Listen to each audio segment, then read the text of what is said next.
Hoje a gente está aqui falando com o Felipe Ades de novo, sempre um convidado bem-vindo aqui na nossa clínica para bater papo. E ele vai falar um pouquinho sobre o tratamento do melanoma, aproveitando que a gente está em dezembro e a gente está fazendo o Dezembro Laranja da Sociedade Brasileira de Dermatologia para conscientizar sobre o melanoma.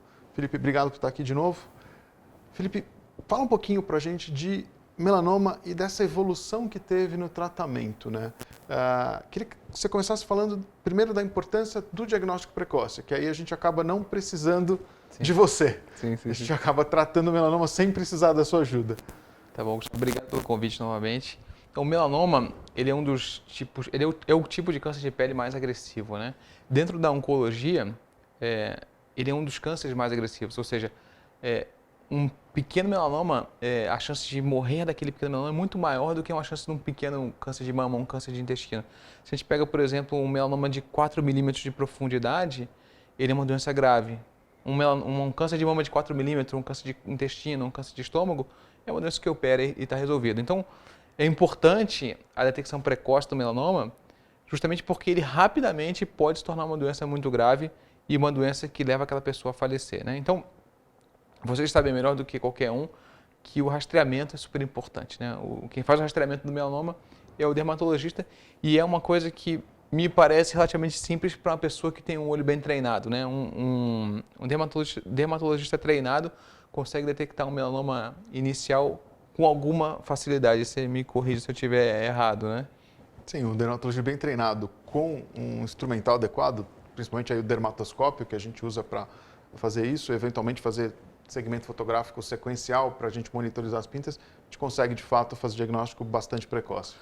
E uma das coisas que eu acho interessante também falar sobre essa coisa do monitoramento do melanoma, da pele e tal, eu fiz uma pesquisa quando eu estava na Europa sobre mortalidade e gasto em saúde.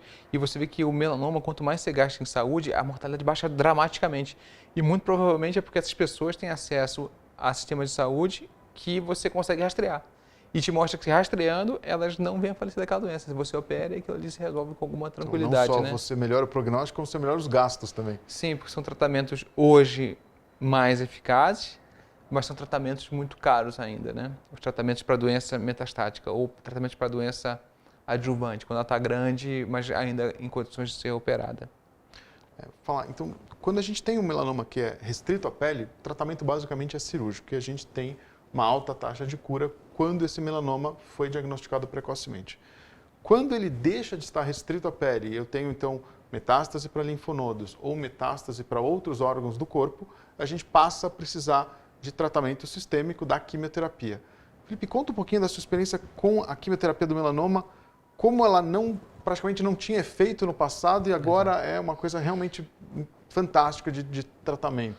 O melanoma era considerado até antes, vou falar antes de 2009, que é um marco ali, né? Então, antes de 2009 era uma doença que a gente considerava muito quimioresistente, né? Esses tratamentos com quimioterapia, que são remédios que matam células que se multiplicam rapidamente, não funcionava de maneira muito adequada para o melanoma. A gente usava um remédio que se chamava dacarbazina, que eventualmente ainda se usa, mas é um remédio que a gente sabe que a chance de funcionar é muito baixa, né?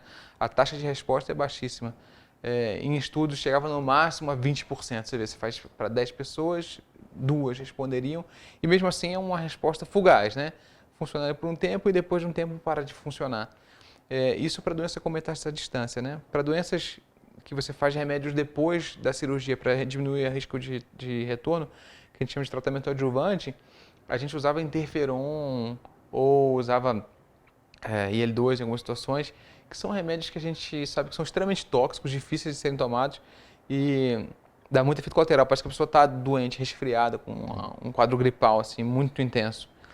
E com pouca chance de ganho, né? Você tinha que ver 1 milhão de pessoas para achar um pequeno benefício. Então, quer dizer, para a maior parte das pessoas estaria dando só efeito colateral e não benefício. Isso muda radicalmente em 2009, porque a gente começa a descobrir a biologia molecular do melanoma.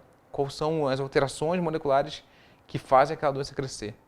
E, em particular, a mais importante até hoje é a mutação do BRAF, que é uma proteína que fica na cadeia de sinalização do melanoma, né? Então, quando uma célula recebe um sinal de crescimento, ela ativa moléculas dentro dela e aquilo faz a célula crescer. o melanoma com a mutação do BRAF, ele tem essa molécula no interior da célula já ativada, então ele não precisa de estímulo para crescer, ele se autoestimula, né? E isso faz com que a doença cresça muito rapidamente. Então os primeiros remédios foram os bloqueadores do BRAF e foi dramática a resposta.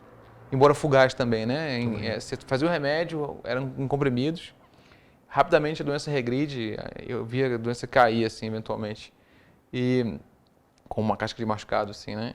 Só que em alguns meses ela voltava. Então a gente, numa segunda etapa, fez um bloqueador de IMEC, usava os dois juntos, né, que são dois elos dessa cadeia de sinalização, e aumentou muito a resposta e muito tempo de controle. Então esse é um braço de tratamento para aqueles melanomas que tinham mutação do BRAF.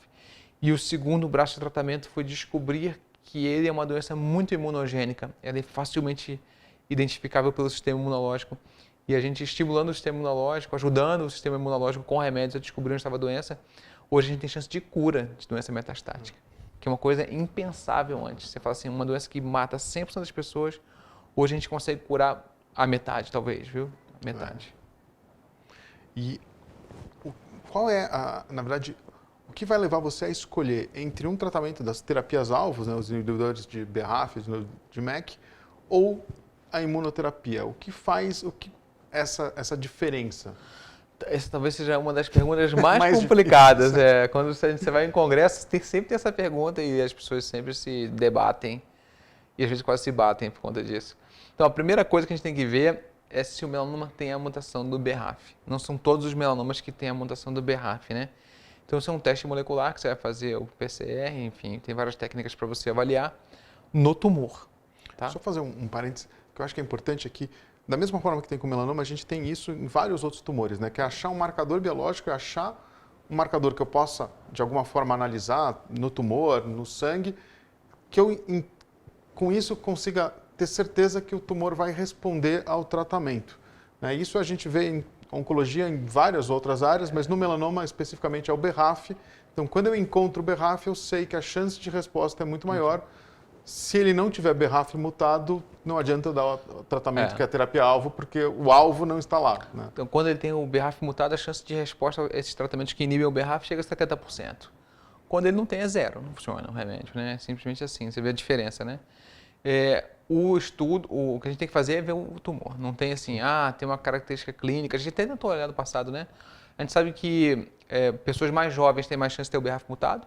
Então, se você pega ali pessoas na faixa dos 20, 30 anos, 90% vai ter o BRAF mutado, e se pega 60, 70 anos, 10 a 20%. Vai se invertendo assim, né? E os tipos de melanoma também fazem diferença, né? Os melanomas também. De corpo geral, dorso, perna, coxa, tem mais BRAF mutados, de palma e planta, os uveais acabam não tendo tanto, né? Nos parece ser a área exposta, né?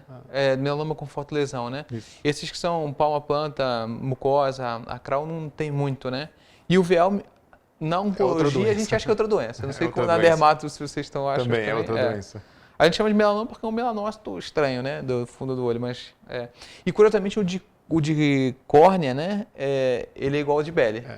Eu tratei, inclusive, um de córnea como pele e foi uma resposta fantástica. Está curado até hoje. Então, bom, como é que a gente determina? Primeiro sabendo se tem o BRAF ou não, aí você vai ter que olhar. Olhar com o microscópio, né? Com os testes moleculares, não com o microscópio. Então tem que fazer esse teste, não tem a característica clínica, né? Então, se não tiver o BRAF, aí está resolvida a situação, você vai partir para a imunoterapia, porque esses remédios não funcionam. Se ele tem o BRAF mutado, tem uma série de algoritmos que cada um monta na sua cabeça como funciona. Então, mas o que eu acho que a maior parte das pessoas vai concordar? Quando você tem um melanoma com evolução que a gente chama de galopante, né? Aparece aqui, metástase visceral, uma carga de doença muito grande, a gente vai optar, na maior parte das vezes, por fazer bloqueador de BRAF e MEK. Porque são remédios que começam a funcionar muito rapidamente. Então, você imagina que em alguns dias essa doença já vai estar respondendo ao tratamento. Porque a imunoterapia ela funciona muito bem, mas ela requer um certo tempo para funcionar. Porque você tem que estimular o seu sistema imunológico, ele tem que achar a doença, montar... É tipo, mal comparando, o tempo de funcionamento de uma vacina, né? 4 a 8 semanas, pelo menos. Para a imunidade... E aí, de repente, em 4 a 8 semanas, o sujeito está com a metástase visceral, uma insuficiência hepática. Então, quando a gente tem doenças de evolução rápida, a maior parte das pessoas vai fazer o combo, né, do inibidor de RAF e inibidor de MEK. Quando você tem metástases cerebrais, eu acho que a maior parte das pessoas se não estiver usando corticoide, vai usar imunoterapia, porque a gente tem uma combinação de imunoterapias, que é o anti-PD1 e o anti-TLA4, né? Que é ipilimumab com nivolumab. Tem um estudo muito grande que mostra que é bom, tá? Só que aí você não pode estar usando corticoide, né? Porque não funcionaria. Se não, cai de novo no combo RAF/MEK. E quando não for essas situações, aí é uma briga completa, né? Porque você pode usar um ou outro, né? Então, tem gente que fala, não, em 5 anos a taxa de cura, a taxa de controle é a mesma entre os dois. Eu estou de acordo. Então, a gente vai um pouco na coisa do efeito colateral. Que é uma coisa muito interessante, né? Há 10 anos atrás eu não tinha opção nenhuma. Hoje eu tenho 2 linhas de opção muito interessantes com taxas de cura, entre aspas, ou taxa de controle muito semelhantes. Né? Não, e taxa de controle em 5 anos. Você fala assim, gente, esse paciente tinha uma sobrevida média de 12 meses, 1 ano. E você fala assim, em 5 anos o controle é igual. Eu falei, ó, só de você ver que você está contando daqui a 5 anos, é uma coisa que inequivocamente a gente está indo numa direção virtuosa, né? Óbvio que não está resolvido esse problema, porque muita gente vem a falecer dessa doença, mas que a gente está indo no caminho certo, isso não tem dúvida. Tá? Isso melhorou muito, muito, muito. Falando nesse caminho, o que tem para vir de drogas novas? Queria que você falasse um pouquinho do vírus do herpes que eles estão usando também. O que tem de drogas novas e quanto tempo elas levam para chegar no Brasil? Se é uma coisa que lançou lá fora, já tem aqui? Então, de drogas novas tem o T-VEC, né? Ele tem um nome científico que eu não decorei. Eu também e eu acho que é impossível de decorar, né? Que é um nome gigantesco. É o vírus do herpes, o T-VEC, tá bom. Então, é um vírus modificado para entrar no melanócito e aí romper a célula cancerígena, né? Ele vai matar por mecanismo viral mesmo, mas especificamente uma célula cancerígena. Só que ele é local, né? Eu fiquei um pouco frustrado com isso. Porque só funciona se você injetar dentro da lesão, então não funciona para o corpo como um todo, né? Quando eu vi essa ideia no começo, eu falei, que coisa fantástica, injeta na veia e aí o vírus vai pelo corpo e acha o câncer. Não, não é isso. E até fiquei um pouco assustado, né? Parece filme de zumbi, né? Que você injeta um vírus na pessoa e tal. Mas não, ele não causa mal para células saudáveis e é dentro da lesão. Então, ele não é uma coisa que eu acho assim, fantástica, vai revolucionar. Talvez, se a gente conseguir combinar isso com imunoterapia, já tem estudos rolando nesse aspecto, possa ser interessante, né? Porque você rompe a célula cancerígena e talvez exponha substâncias que vão ser reconhecidas pelo sistema imunológico e aumente o papel do sistema imunológico. Você vai aumentar a resposta daquilo que você já está estimulando com a imunoterapia, né? Tem funcionado dessa maneira em outras doenças, não com vírus especificamente, mas assim, às vezes faz químio e rádio e depois você faz imuno, em câncer de pulmão, por exemplo. E funciona melhor a imunoterapia, porque parece que a célula necrosada é mais fácil de ser identificada. É uma hipótese. A gente está, desde que começou a imunoterapia, as pessoas falam isso, né? Que é feito abscopal, né? Que é ab fora, né, do scope, do lugar, né? Então você faz um negócio aqui, fora do foco da doença principal, e aí a tua imunidade vai no foco principal, sei lá, no fígado, no cérebro, onde quer que seja. A ser confirmado. Tá? Me parece uma hipótese muito razoável e uma estratégia interessante, mas a ser confirmado. Então tem diversas coisas da imunoterapia, de como estimular o sistema imunológico a ver a doença com mais agilidade, né? A gente hoje só usa 2 alvos da imunologia, que é o PDL1 e o PD1, né, que são chave e fechadura, né? E o CTLA4, mas tem uma série de outros e tem uns muito promissores, alvos do sistema imunológico. Tem um em particular que eu acho que vai ser bem interessante, que é o LAG3, que também é uma coisa, um botão de desliga do linfócito, que você deixa ele travado na posição de liga, né? E tem um outro que está mais avançado, que é o OX40, né? OX40, que esse eu tenho um pouco de medo, que ele é um acelerador do linfócito. Então tem um pouco mais de medo de doença autoimune com ele. Mas aparentemente não acontece. Então, estamos olhando. Eu acho que é por aí. Eu acho que vai ser no ramo da imunologia, talvez combinando coisas. E tem muita gente que pergunta também, quando eu estava fazendo o mestrado, a gente tinha os 2 estudos, imuno e os inibidores de RAF na época. Por que não combina? Não funciona muito bem combinar por algum motivo e é bastante tóxico, né? É difícil de ser tomado junto. Então, essa estratégia não funcionou muito bem. Um pouco de tentar entender a biologia, por que funciona, por que não funciona. Hoje a coisa está mais eu quero entender o porquê e depois eu procurar um remédio do que eu ficar na tentativa e erro, né? Então a gente está um pouco nesse aspecto ainda. Legal. Felipe, obrigado por estar aqui de novo, batendo papo de melanoma. A gente vai convidar você de novo para outros temas. Vai ser um prazer. Bom, então a gente fica por aqui e nos vemos no próximo vídeo.